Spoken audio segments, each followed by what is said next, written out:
This episode is brought to you by Benjamin Moore and Sherwin Williams.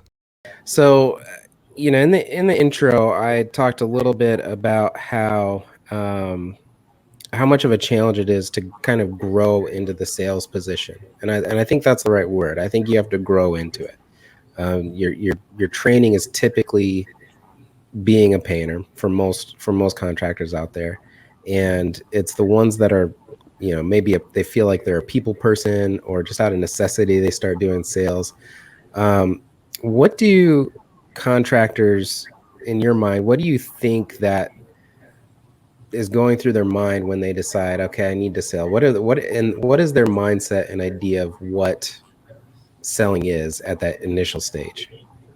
I think most contractors they have an opinion that it's all about price number one, and they also don't want to spend that much time doing the estimate. You're constantly juggling a million different things. You have a few jobs going on. You have emails and other stuff to do. So you go up to the estimate. You spend 10 minutes talking with the customer briefly. You might give them a price that day, or you might tell them you email them a quote a couple of weeks later, and the estimate is not really a priority. And then when they come back to you and they say that you were too expensive, you think it was just all about price and that you never would have gotten that customer anyways. That's not really the case. Yeah. Customers, they want to trust you and your company. They want to trust your custom solution for them, and they want you to provide value. They want to hire the contractor with the most value to them, and that doesn't necessarily mean the lowest price. It means whoever is going to be the best fit for them. And when you only spend Yeah. 10 minutes with them and email them a proposal 2 weeks later, you're not showing that much value to them. You're simply winning if you're the cheapest price at that point. And none of us in business want to win because we're the cheapest. We want to Yeah. have good margin jobs. We want to be able to pay our people well. We want to be able to build their business. We want to be able to make money ourselves. And you can't do that with being the cheapest contractor. So you have to figure out ways to set a successful level at a high price.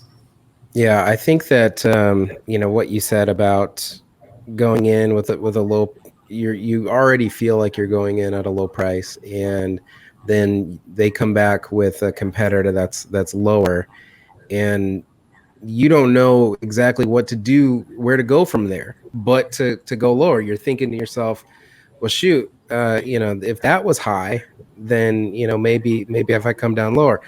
Now, I think the opposite problem is happening as well, where you're not aware that you're low, and you're not aware of what the ceiling is, or what the upper limit is of what you could charge. And so you're potentially leaving money out on the table, just by not having an awareness of what people actually want.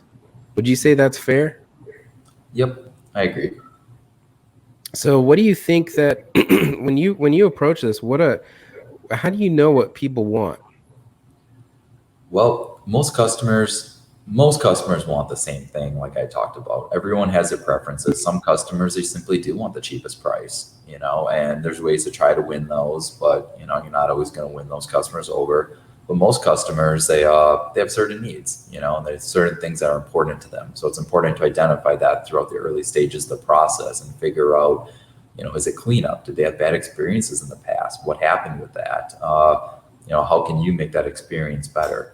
And most of the sale is not done at the end. People think of salespeople as hard closers. You go in there and tell them it's $10,000, buy now or else. That's not what I consider a good sale. I consider a good sale going through a full process and making the customer feel really comfortable with both you and the solution.